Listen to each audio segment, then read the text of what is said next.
Hello and welcome to Gathering with Moksha Mukti Lord Angel. And today is July 18th, 2015. And we are gathering here today. And we will begin this ceremony with peaceful chanting. And the reason we do peaceful chanting is you can hear a siren on the background. There is some sort of emergency going on, and everything is happening dynamically. And while this is happening dynamically, I just want to pray that whoever is in emergency,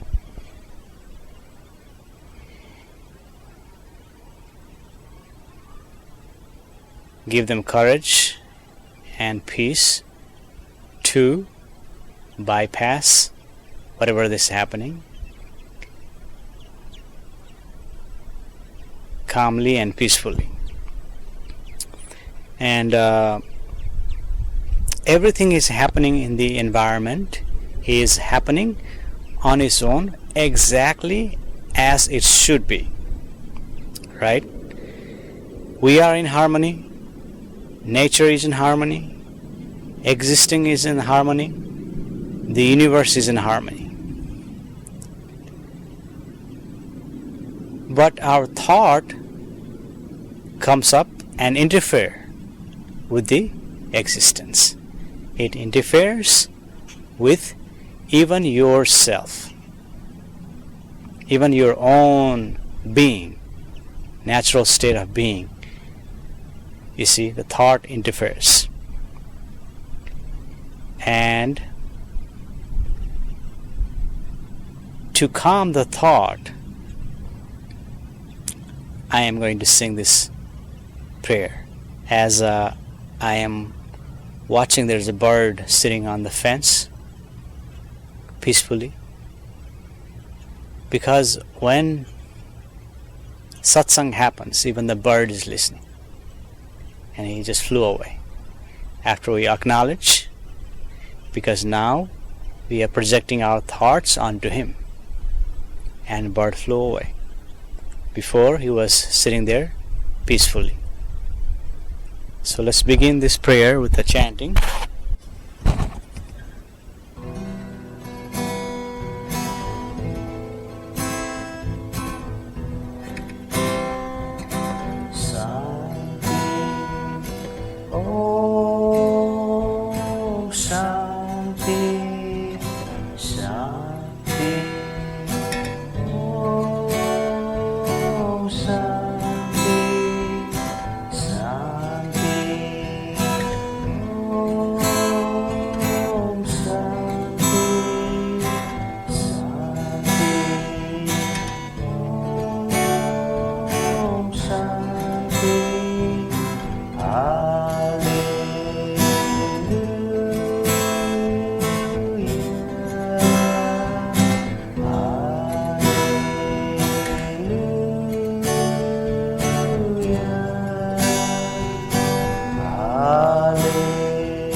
Next, let's chant Shiva Om.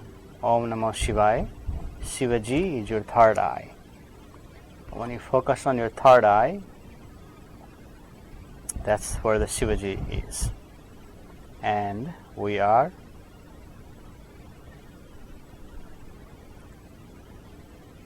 focusing on our third eye to awaken our Shivaji that is within us. Om Namah Shivaya, Om Namah Shivaya, Hara Hara Bole Namah Shivaya, Om Namah Shivaya, Om Namah Shivaya, Hara Hara Bole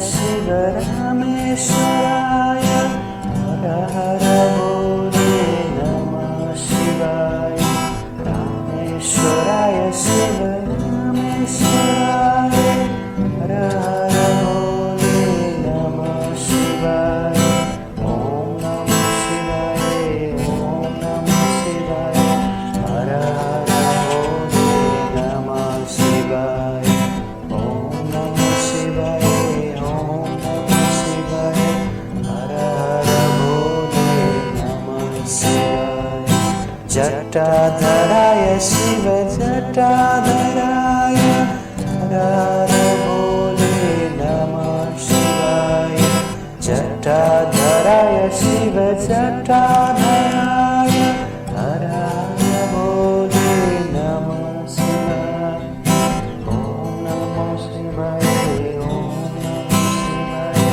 Hara Hara Bole Namah Shivaya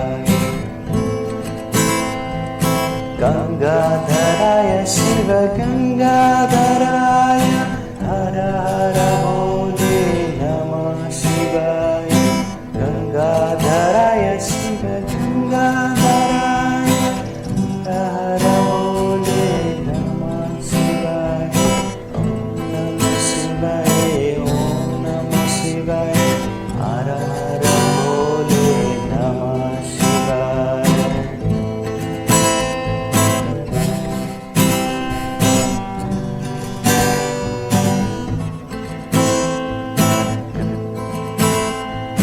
Koteshwaraya Shiva Koteshwaraya Hara Hara Bole Namah Shivaya Koteshwaraya Shiva Koteshwaraya Hara Hara Bole Namah Shivaya Om Namah Shivaya Om Namah Shivaya Hara Hara Bole Namah Shivaya Om Namah Shivaya Om Namah Shivaya Hara Hara Bole Namah Shivaya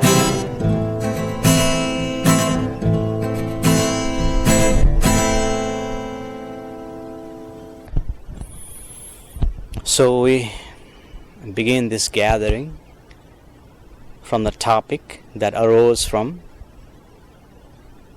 last satsang, took place about 3 weeks ago, as people in the satsang who came, as we were talking, this topic arose. And the topic today is actually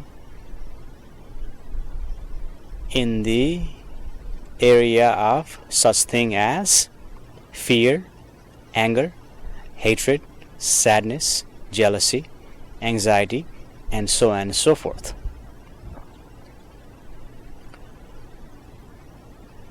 So this is, I have already talked about fear, and all this mechanism is biochemical mechanism triggered in the body through own programming that nature program on human beings, just like software programming. If then, if this occurs, then this will occur. So there's a predecessor and successor. So if something happens, then something else occurs. If there's a presence of danger in the environment, then this mechanism called fear biochemical process takes place. If then, and if this fear is in the future, we're anticipating in the future, then that fear also becomes anxiety. So these are all biochemical process.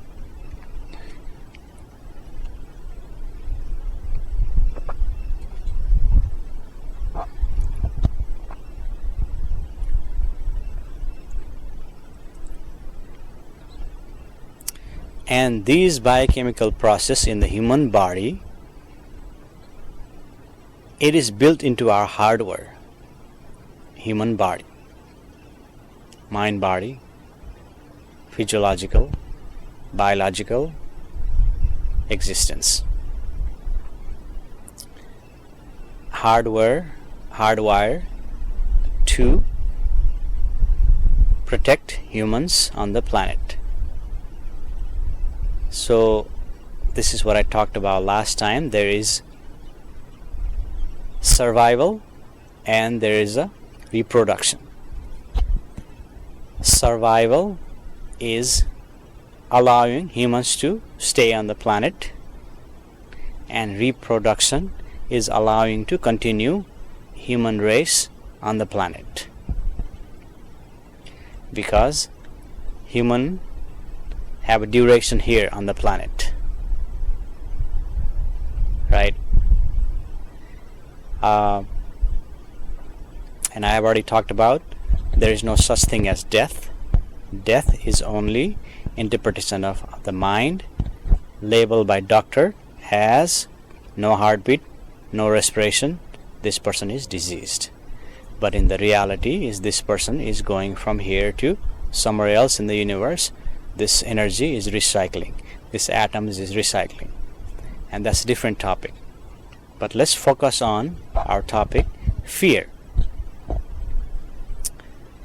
So fear is biochemical process in the body because of the danger in the environment that triggers that mechanism, and due to mechanism we have some sort of experience in the body, experience in our consciousness, and when thought interferes that experience in the body which has duration, then the fear becomes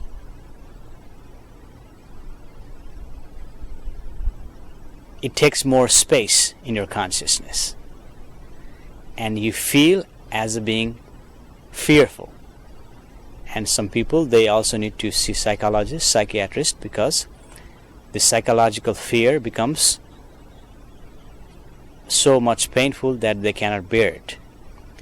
And I'm pointing to you, they are coming from the thought. And if you want to go in a deeper level, contact me so we can go one-on-one with you via Skype, telephone, or you come to the gathering like this and we can do one-on-one session with you. So same thing with the anxiety,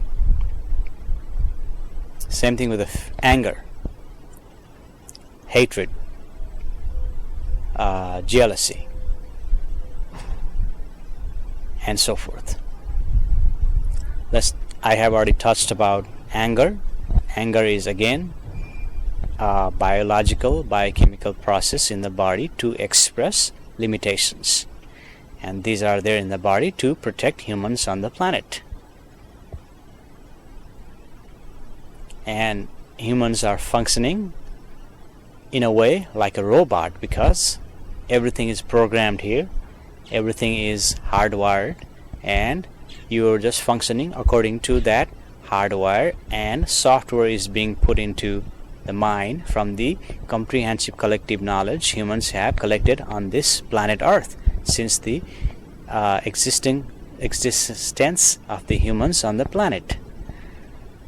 And I have also talked about multi-verse, multi-universe, that when the body disease, perhaps this body goes to another universe and you're functioning there because universe is being built, being multiplied just like bubbles, and this realm, this energy is being transferred here and there, and it doesn't take that long to process or transfer the energy in the universe, because originally Einstein said that the fastest traveling object in the universe was the light, and for light to come from sun to the earth takes about 8 minutes.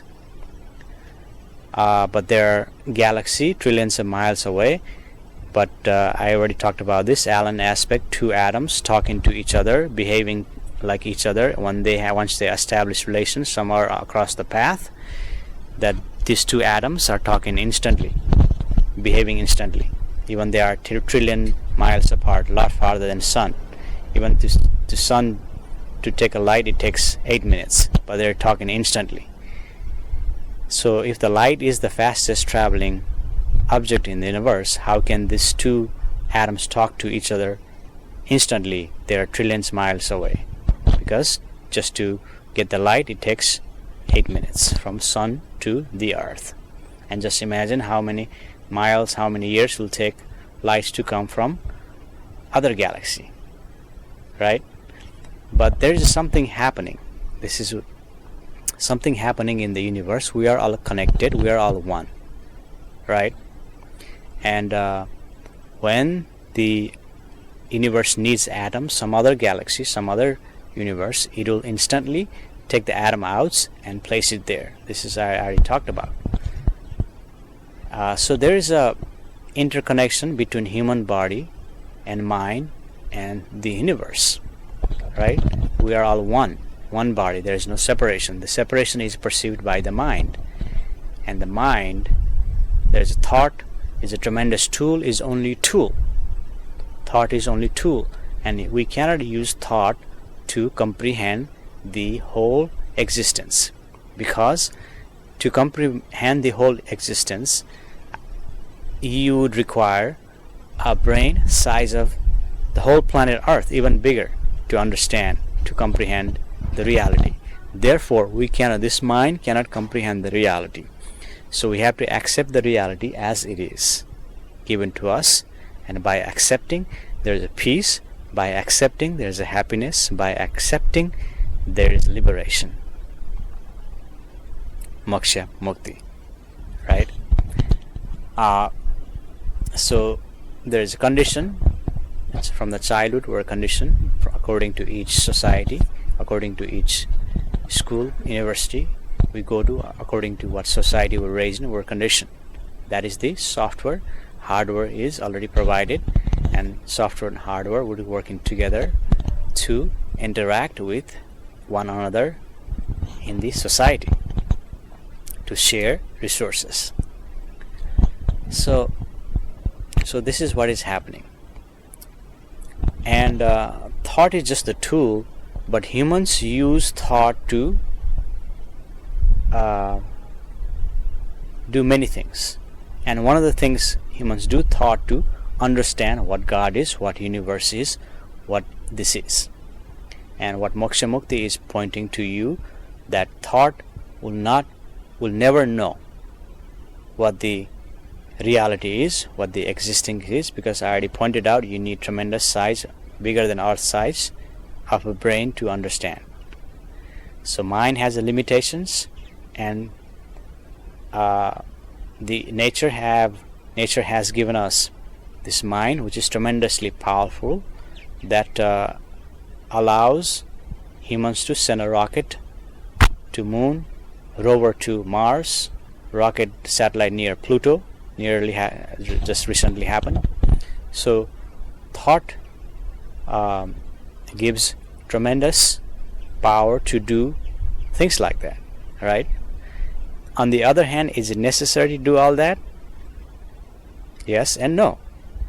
Because yes, you cannot stop what is happening dynamically in the universe. All this process is happening, right? On the other hand,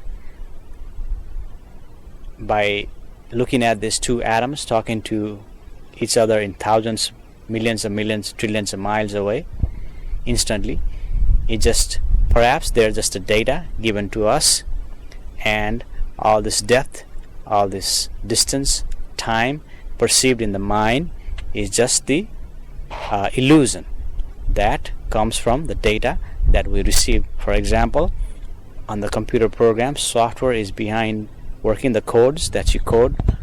You put a little less than sign, greater than sign underneath.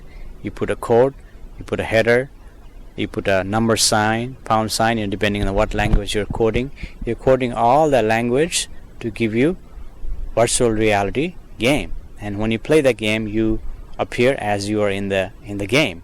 You perceive all the depth, you perceive everything.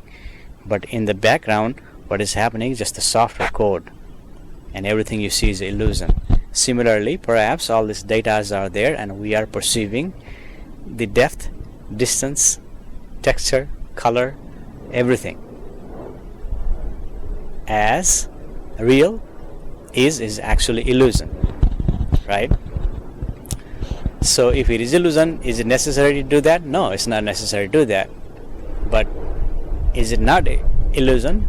It appears real, and there is evidence, there is comprehensive collective agreement, and by comprehensive collective agreement everything is happening dynamically. Rocket is going to the moon, airplane just passed by, house is built, technology built, camera is there, microphone is here, and this talk is happening and it is recording in the camera.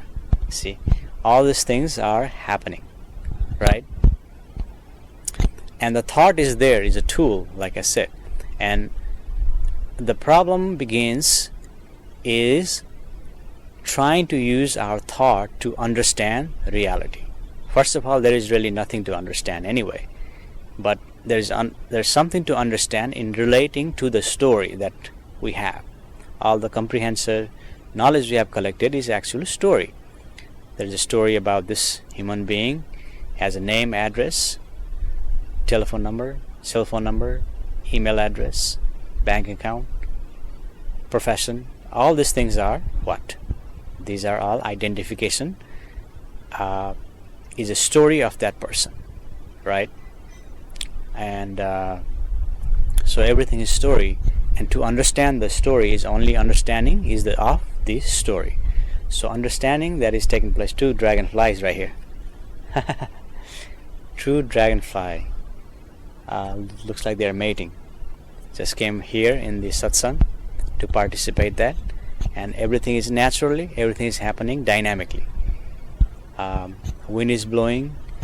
It's a kind of a warm day today. If we sit in the sun, it's hot, but in the shade, wind is breezing, it's cool, and I have my glass of water, keeps my mouth wet.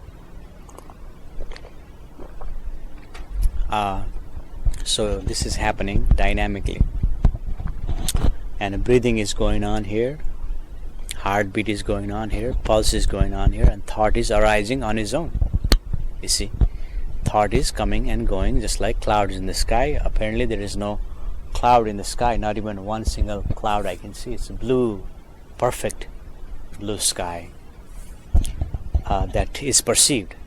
But whether the sky is blue, that's another topic. You see, there is no color. The color is only perceived by the mind, but it appears it's a clear sky. So we have this thought. Keep coming back to thought, because thought tries to do many things. Thought tries to protect you. Thought tries to save you. Thought tries to do many things, and actually thought is interfering of what is happening naturally, right? It is just a tool. So if I take my hand and try to squeeze this flower, that is interfering. Even if I touch the flower, that's interfering with the flower, right? So that's thought interferes with the nature. Thought interferes with even your own existence. That's why we sang this song earlier, Om Shanti, is actually calming your thoughts down, or not let the thought take action. Because we, in this satsang, what we trying to do is stop believing in your thoughts, even for this moment that we are gathered here. Because once you go out from this gathering, whatever you have in your memory, you're not going to forget it. It's not going to be erased. It's going to be there. But in this gathering, we are stopping all the beliefs. We stop believing in our thoughts, in our everything that we believe, and look at ourselves as it is. Just like we're pointing, the anger and the fear is the biochemical process within the body, and while that is happening, that is to protect us. While that is happening, there is some sort of experiencing, and that experiencing is giving us sensation in the body, and that experience giving sensation in the body, and the sensation is giving you experience of pleasant or unpleasant experience. If such experience arises in the body, that is interpreted by the mind, and according to the condition that you have a condition, by whatever condition your society condition, through that interpretation you observe that sensation as the pleasant sensation, or you observe that sensation as the not pleasant sensation. So when the pleasant sensation arises in the body, you want to keep that sensation longer, and when the unpleasant sensation arises in the body, you want to keep that shorter. You want to get rid of that shorter, because that's the nature of the thought, and thought is doing that, and that is causing the problem in your body.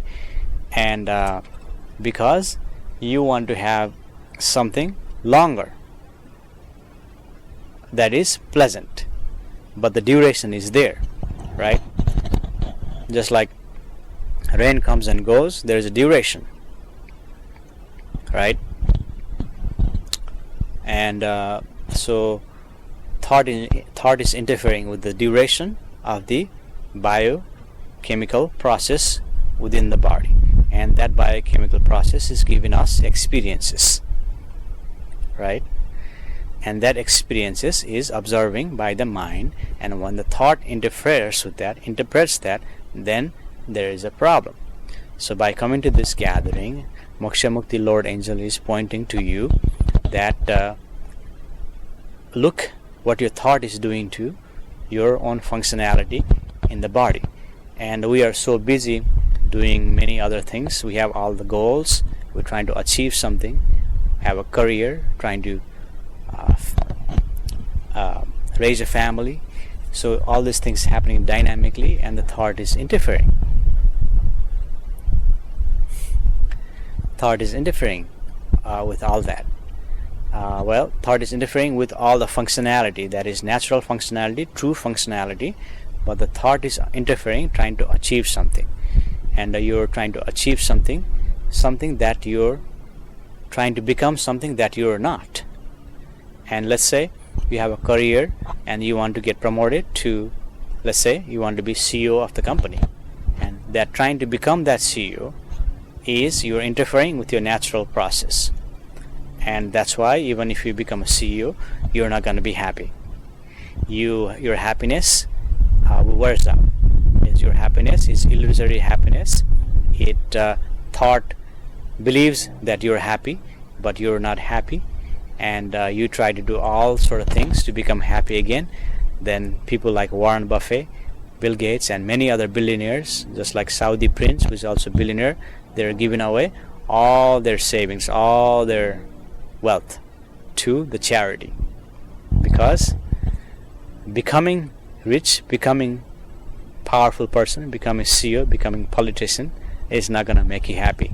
Only make you happy in the thought, right? Thought is illusion.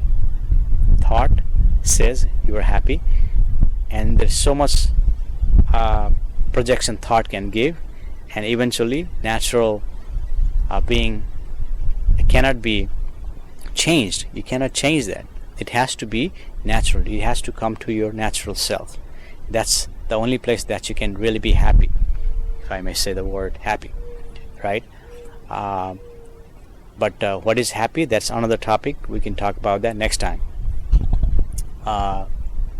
So your being, your natural state of being is only available when you don't try to be who you are, when you don't interfere your thought and take action, right? Action is reaction, which I already talked about that last time.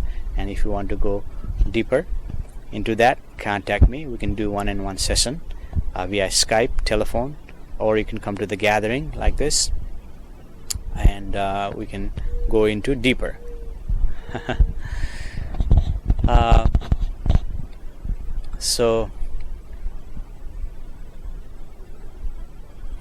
And what Moksha Mukti is pointing out is not really something that's coming from his thought. You see, it's coming from natural state of being. It's not really thought. It is happening dynamically. I'm not trying to use my thought to achieve something, achieve a goal, right? That is not happening. This is happening spontaneously, and this is happening on its own. Moksha Mukti does not need to do this, but this is happening because something happened to him in 2009, this transformation. Because of this transformation, he is sitting in front of the camera and doing this. He's gathering and doing all this Moksha Mukti Lord Angel gathering, right? So this is all happening. Naturally, this is all happening. And I hear a bird. He has such a pleasant voice.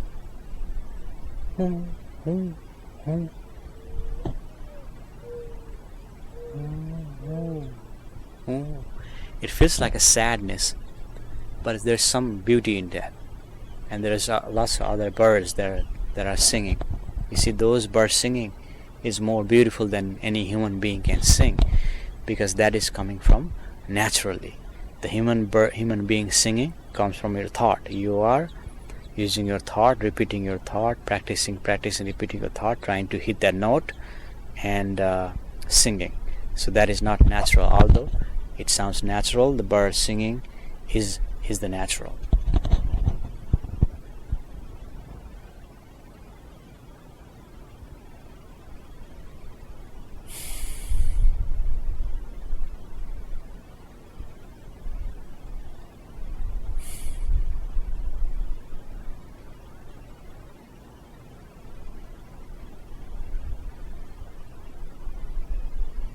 And you don't really have to speak, because you see, you can just accept all this. This is gift to you. You see, you can accept this moment. You can accept this moment as it is, arising dynamically. And I am Moksha Mukti Lord Angel is always meditating, almost 24 hours. Even this is meditating. Speaking is meditating. Doing is meditating. Even in the clamor, train passing by, plane passing by, see, thunderstorm, loud noise, Moksha Mukti is always meditating. This is meditating, is natural meditating that is happening, you see. And some people may call this fourth dimension. Meditation is fourth dimension, you see. And Moksha Mukti Lord Angel does not need to sit, close eyes and do meditation, although that meditation is can happen. It happens to Moksha Mukti sometimes to sit there, and he does that sometimes. But most of the time meditation is happening in participation in the life, not separating yourself from the life, sitting in the corner. Although that sometimes is useful, but most of the time meditation is participation in life fully and passionately. And I'm not talking about just participation in profession. I'm talking about participation in life. Anything you do, taking care of the family, having this gathering, going to shopping, going to work, all the things that is happening dynamically, you can participate fully and passionately, and that is naturally meditation.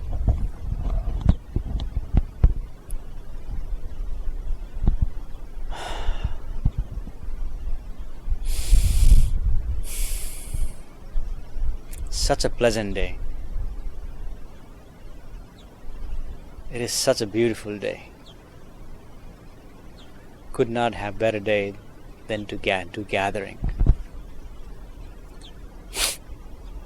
Although we have gathered while it was raining, or it was about to rain, it was a cloudy day, we participate in these gatherings while it was cloudy, maybe dripping a little bit. So we did that, but today is just the perfect day.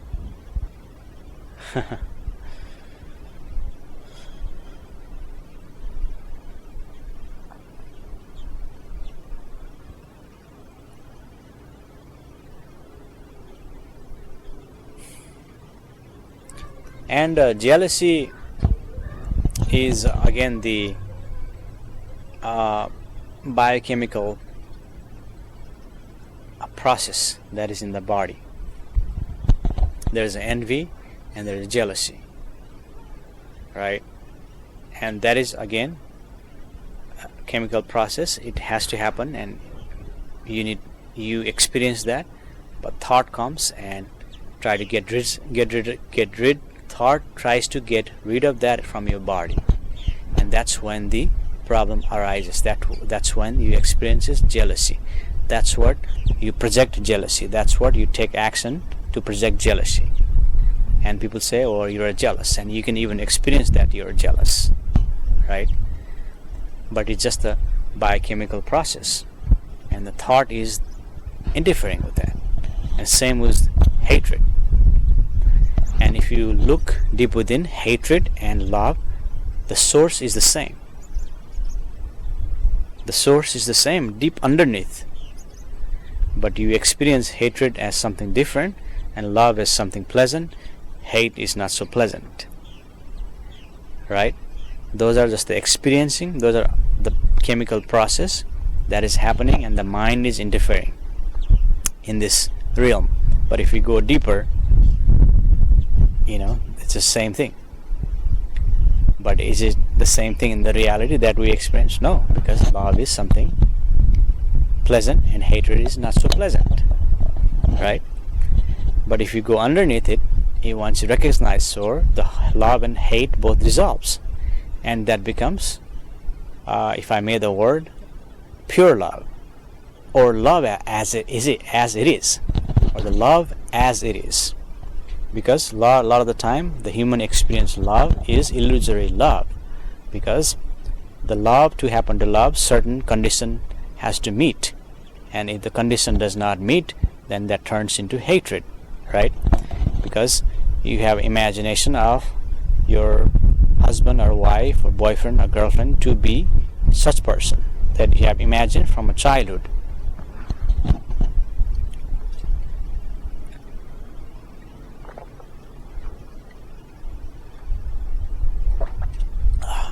Throat is dry here.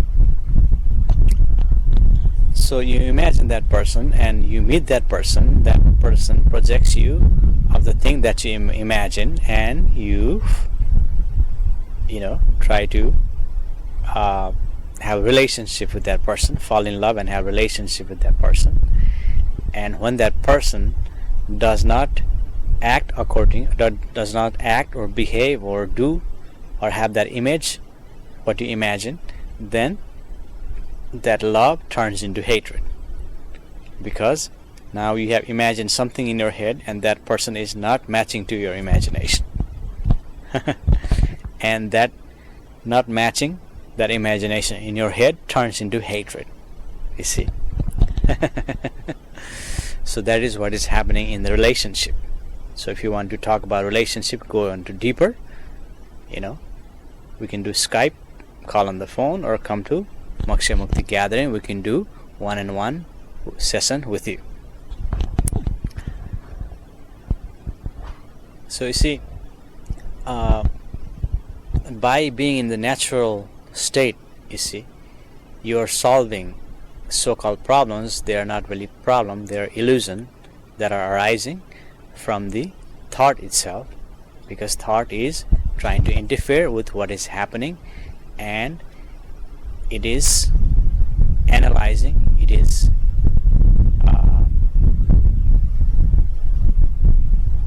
psychoanalyzing, it is interpreting. So it is what is happening with thoughts. And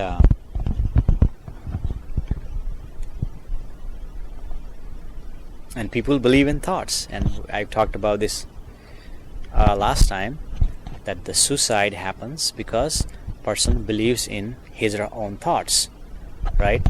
When the person is depressed is actually low chemical in the body. In that process, actually many people can do many things, just like Einstein was depressed. A lot of people, depressed people, do great things.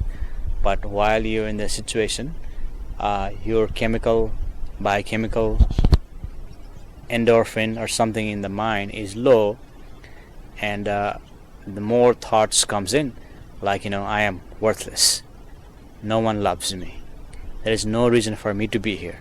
I can't do anything. I don't have any resource to go on. You see, those type of thoughts comes in, and when a person believes in that thought, you see, Moksha Mukti has been pointing, see, thought is not real.